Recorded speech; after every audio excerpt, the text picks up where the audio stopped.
This is the Tom Bigby Tales, and I'm your host, Shannon Evans. I write about a small town in Northeast Mississippi called Columbus. Sometimes I write about the rest of the state. This is episode 4 in my Columbus Housing Authority expose that started about a truck that I heard rumors about that the Housing Authority got scammed. And we already know that they're almost $90,000 into a $60,000 truck that they purchased. But I talked about the emails and the email trail that I have been picking through from my FOIA requests, but tonight I want to take the email trail and pair it up to the board minutes that parallel that time frame. But also about some of the anomalies I found in the board minutes while looking for the truck and the scammer, and any discussion about said truck and said scammer. But here are some of the anomalies that caught my eye. So one of the earliest board minutes I have is, or the first one I have is from October 18th, 2023. It says, police tracking devices for all 12 vehicles discussed. Mrs. Taylor submitted a proposal to secure the devices for a monthly service fee total of $468. With whom was this agreement? And were any other bids proposals explored? And why do they need police tracking on their vehicles? And on which vehicles? And how many vehicles will be tracked at that fee per month? Perhaps they should have used one of those on the check that they sent the scammer, but I digress. Per the December 20th, 2023 CHA minutes, quote, the chairperson states that the CHA should be paying to the city the fees in lieu of taxes in the approximate sum of $50,384. Okay, this is a single sentence, but who at the city got the money and for what, quote, taxes? They're a government entity, so who gets that $50K? Where is that check and who was it made out to? And how was it coded? This is also nebulous and unclear, but let's get back to our truck and the truck-related items. The truck purchase emails in my hand all began on April 2024. So I backtracked to find any mention of the trucks and possibly Rusty Walker and Future Spec, who were mentioned in the very first email, or who actually sent the very first email related to the truck, which led to this little gem in the January 2024 meeting notes. Mr. Lewis then called upon the executive director to give an update on maintenance. The executive director then called upon the maintenance director, Larry Jones, to update the board on the status of maintenance. Mr. Jones said he has had drawings for upgrades since August 2023 and said Rusty needs the okay from the Columbus Housing Authority to put the work out for a bid. The chairperson then called the executive director to cover upcoming training. Commissioner Gray made a motion to table renovation to 16 units until next meeting and invite Rusty Walker to attend. Now, why would Rusty Walker, who was down in Gulfport, who guided the purchase of the truck and even went out and looked for comps that he copy and pasted off the internet, be involved in bids for housing unit renovations? Why would he, as a contractor with the CHA, be putting CHA projects out for bid? What exactly is his role? What is the scope of his contract with CHA? Then, in February, Walker is referenced again. Commissioner Gray made a motion to approve Rusty Walker to proceed to secure bids on the 20 units. Upon second by Commissioner Andrews and unanimous vote by the board, the motion carried. Larry Jones need to do some more roof replacement. Commissioner Lewis made a motion to have Larry Jones and Deborah Taylor get Rusty Walker to develop a plan to do roofs in phases. Upon second by Commissioner Andrews and unanimous vote by the board, the motion carried. Now, I have the same questions. Why is Future Specs finding bids for CHA and not the ED or the assistant ED? Then in the same document, Walker's company Future Spec is mentioned. The chairperson then stated he would like to see evaluations for executive director, that something needs to be done to increase morale, and that the executive director needs to work better with Future Spec to ensure progress is being made on procurement and needed work. Why does Walker and Future Spec have such influence with the organization? Why is the ED required to work better with Future Spec and not the other way around? Doesn't a contractor work at the leisure of the executive director?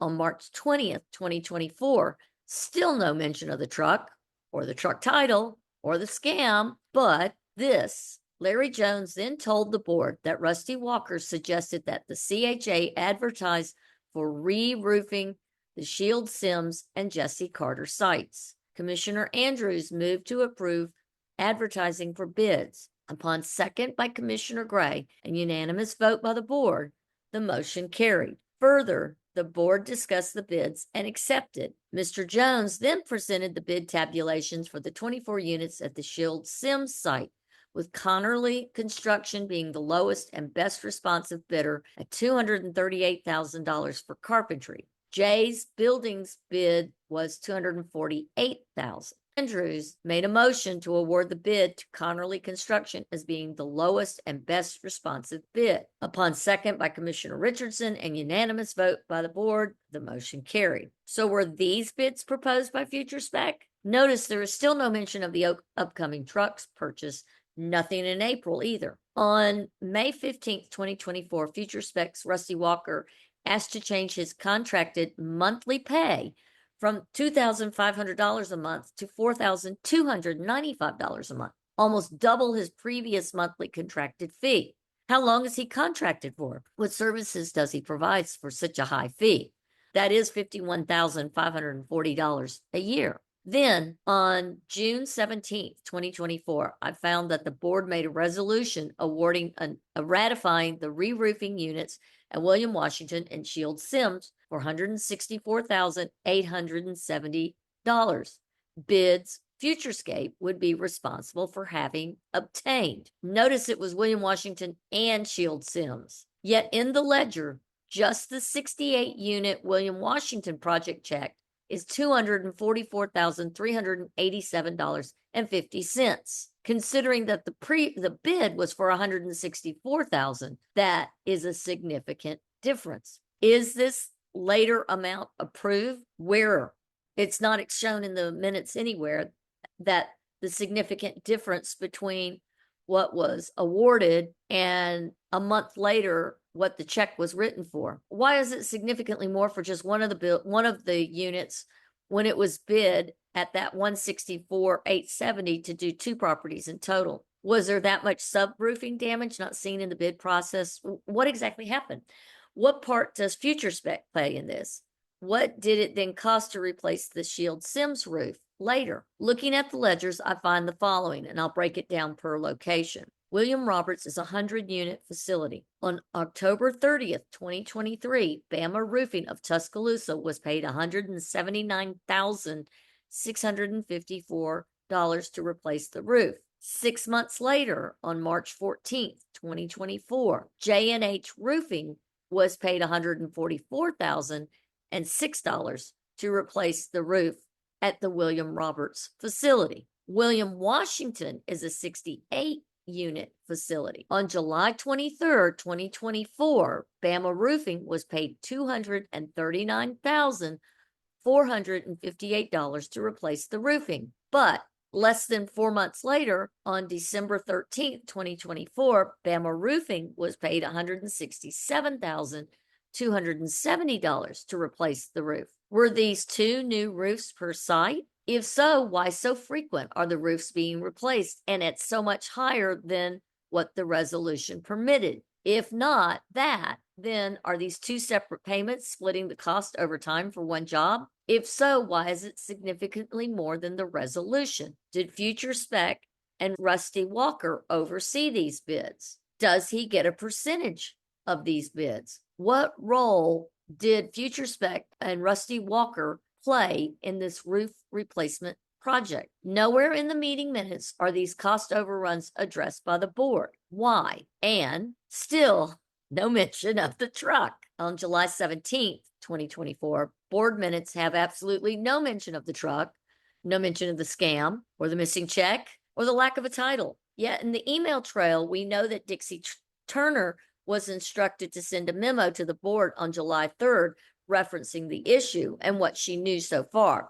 See, in the previous podcast episode about email number 43. Was that Columbus Housing Authority memo to the board ever even sent? We don't know. On July 15th of 2024, Director Graythree, the board attorney, and the dealership controller, Rodney McGuire, are in an email pissing match over the scam, and still none of this is mentioned in the July 17th, 2024 board minutes 2 days later. There is also zero mention of the police report that Guthrie filed about the scam with the Columbus Police Department. None. Why? On July 29th, 2024, there is finally a one sentence mention of a truck and a dispute, yet still no mention of being scammed out of almost $60,000. Quote from the minutes: the board then discussed a dispute over the purchase of a truck,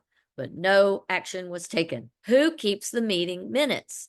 The board attorney. Why is the scam yet to be mentioned? On August 30th, 2024, at that meeting, there is still no mention of the truck, the scam, the missing 60,000, or the needed truck title. Yet since the last meeting, there's been a 7-point letter referenced as email 68 that I read on a previous podcast from Executive Director Guthrie to Rodney McGuire at Homer Skelton Ford, demanding the truck title despite only paying approximately 30,000 of the 60K truck to the real dealership. There were also multiple emails between the board attorney, Jeff Turnage, and Crystal Utley at the Mississippi AG's office regarding the scam.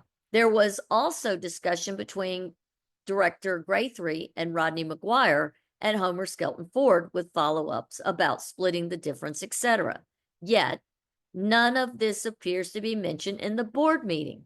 Why? There is one possible note that possibly refers to the truck in the 8/30/2024 meeting. The notes begin: prospective litigation. The chairperson then called upon the general counsel to discuss the issue, and the board took no official action. Prospective litigation on what?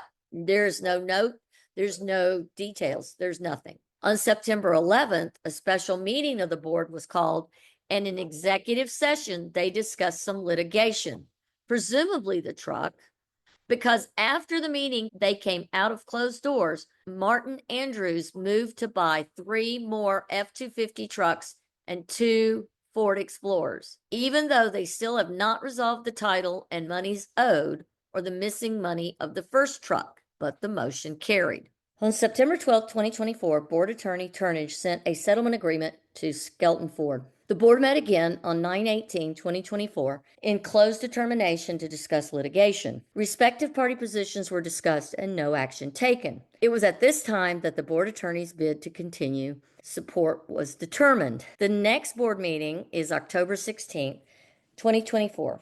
Again, they went into closed door session to discuss litigation.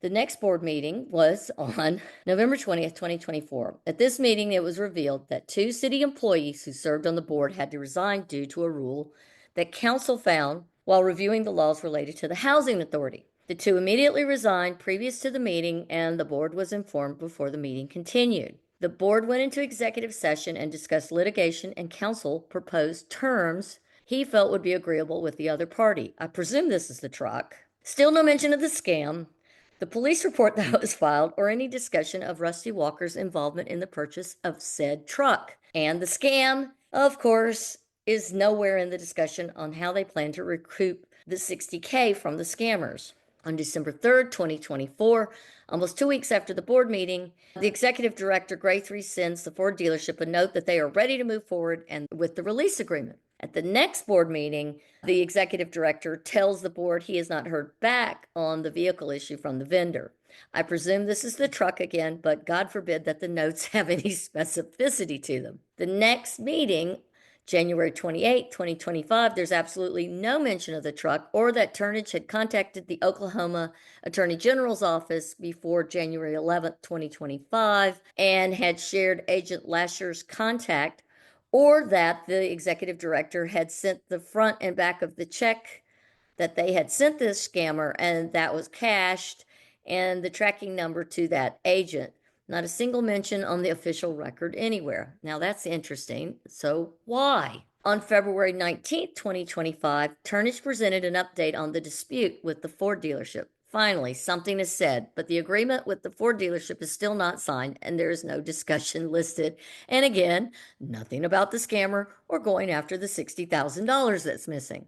On March 19th, 2025, the board met again and zero mention of the 2/21/2025 discussion between the executive director and the Ford dealer or the mutual release of liability phrase added to the settlement document. Now, I was not sent an April 2025 board minutes despite my request. So either the board never met in April or they left them off on purpose. Now, here's a tidbit. I called on April 24th, 2025 at 2:30 to speak with the person who could direct me where the contact information for the executive director and the attorney were and where their FOIA forms were online. And within 2 hours of me starting this process of trying to file a simple FOIA request at 4:40 on the afternoon of April 24th, that same day, per Lucy at the web company in Sparta, Wisconsin, that they have their hosting service, Management Computer Support. They called Management Computer Support to take down their website. They instructed them at that time to put up an under construction page and they would get back to them to update the page at some point. As of today, May 13th at 3 p.m., they have not sent any updates. And the ColumbusAuthority.org page is still down and under construction. Any compliance folks out there, as a government housing authority, how long can they make it inaccessible? Meaning their website. Is there a requirement to keep an electronic access for tenants? What about application availability online for prospective tenants? What about ADA compliance issues related to information available online? I presume since the settlement request was signed April 16th, 2025, surely they finally have the truck title. Or did the scammers figure out how to reroute the Columbus Housing Authority's mail as well? More FOIA requests are being written, will be made public once sent to the Columbus Housing Authority. Transparency matters. I want to know from you, what do you think should be FOIA'd next at the Columbus Housing Authority? This is everyone's money. No matter where you live in the United States, these are our federal tax dollars being mismanaged. By the way, does anyone know the HUD fraud, waste, and abuse hotline number? Until next time, this is the Tom Bigby Tales.